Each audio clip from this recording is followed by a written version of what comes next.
2022 বিশ্বকাপে ক্রোয়েশিয়ার বিপক্ষে পেনাল্টি মিস, সেই শটটা জালে না গিয়ে ব্রাজিলের বিদায়ের প্রতীক হয়ে থাকলো। মাঠে কেঁদেছিলেন, সেই ছবিটা ব্রাজিল ফ্যানরা ভোলেনি। 4 বছর পর সেই একই ভিনিসিয়াস এই বিশ্বকাপে 4 গোল, 1 অ্যাসিস্ট। এমবাপে, মেসি, হালান্ড আর কেইনের পরেই এই লিস্টে আছেন সেরা পারফর্মার হিসেবে। তো এক্সপেক্টেড গোল 3.87, দ্বিতীয় সর্বোচ্চ শট অন টার্গেট 10টি।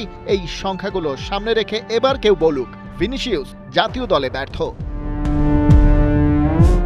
কিন্তু এই রূপান্তর হঠাৎ আসেনি। রিয়াল মাদ্রিদের যাত্রা শুরু হয়েছিল 16 বছর বয়সে। লস ব্ল্যাঙ্কোস 3,80,00,000 পাউন্ডে অ্যাডভান্স বুকিং দিয়ে রেখেছিল, কারণ 18 বছর বয়স হওয়ার আগেই সাইন করার নিয়ম নেই। ভিনির এই দাম তখন 19 বছরের কম বয়সী ফুটবলারের জন্য সর্বোচ্চ ট্রান্সফার ফি। নেইমারের পর দ্বিতীয় সর্বোচ্চ দামে বিক্রি হওয়া ব্রাজিলিয়ান বনে গিয়েছিলেন।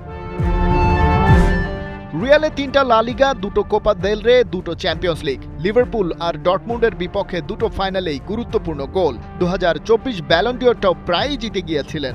রদ্রির হাতে চলে গেল বলেই চারপাশে শোরগোলও হয়েছিল বেশ। কিন্তু ভিনির ন্যাশনাল টিমের গল্পটা একেবারে ভিন্ন। প্রথম আন্তর্জাতিক গোলের জন্য 19 ম্যাচ অপেক্ষা করতে হয়েছে। 2021 কোপা আমেরিকা, 2022 বিশ্বকাপ, 2024 কোপা আমেরিকা, 3 মেজর টুর্নামেন্ট মিলিয়ে 617 মিনিট, 3 গোল, 2 অ্যাসিস্ট। ব্রাজিলের সাবেক ফুটবলার ফ্যাবিও লুসিয়ানো বললেন, নেইমার না থাকলে সে ভাবে তাকে নেইমার হতে হবে, এটা তার জন্য বেশি প্রেসারের। ফুটবল অ্যানালিস্ট মার্কাস আলভেস বলছিলেন, প্রত্যাশা ছিল সে একদিন সেলেসাউদের মেইন ফিগার হবে, সন্দেহ থেকেই গেছে। কিন্তু এই বিশ্বকাপে সব বদলে গেছে।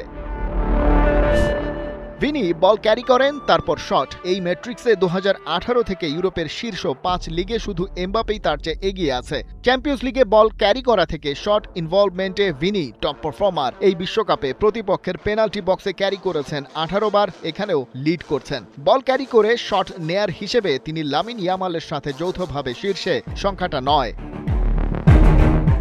আসার কথা হেড কোচ আনচেলোত্তি ব্যাপারটা ধরতে পেরেছেন, তাই ভিনিসিয়াসকে আর নেইমারের ছায়ায় রাখা হচ্ছে না। সে নিজেই হয়ে উঠেছে ব্রাজিলের মূল অস্ত্র। রাউন্ড অফ 16-এ রাইট উইংয়ে রাফিনিয়া ইনঅ্যাক্টিভ হয়ে যাওয়ায় রায়ানকে দিয়ে রান মেকের চেষ্টা থাকবে। নরওয়ের জমাট আর ফিজিক্যাল ফুটবল খেলার ডিফেন্স সেদিকে হেলে গেলে গিমারেসের মাধ্যমে বল পৌঁছে দেওয়া হবে ভিনির পায়ে। বাকিটা রিয়াল উইঙ্গারের ইন্ডিভিজুয়াল ব্রিলিয়ান্স।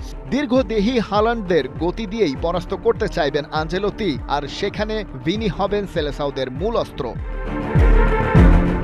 অপটা বলছে ব্রাজিলের জেতার চান্স 64.7%। হালান্ড থাকবেন, ব্রাজিলের ডাবল পিভট সেটা জানে, কিন্তু অন্য প্রান্তে ভিনিসিয়াসও থাকবেন, এটা নরওয়েও জানে। তবুও ওকে আটকানো কঠিন। স্কেপগোট থেকে স্টার, এই যাত্রাটা এখনো শেষ হয়নি। ষষ্ঠ বিশ্বকাপ ট্রফির সম্ভাবনা 9.1%। সেটা ঘরে আনতে হলে এই ভিনিসিয়াসকে জ্বলতে হবে আরও উজ্জ্বলতার সাথে। রিয়াল মাদ্রিদের পারফর্মারকে পাড়ি দিতে হবে আরও অনেকটা দুর্গমগিরি, কান্তার মরু। খালিদ জামিল, একাত্তর।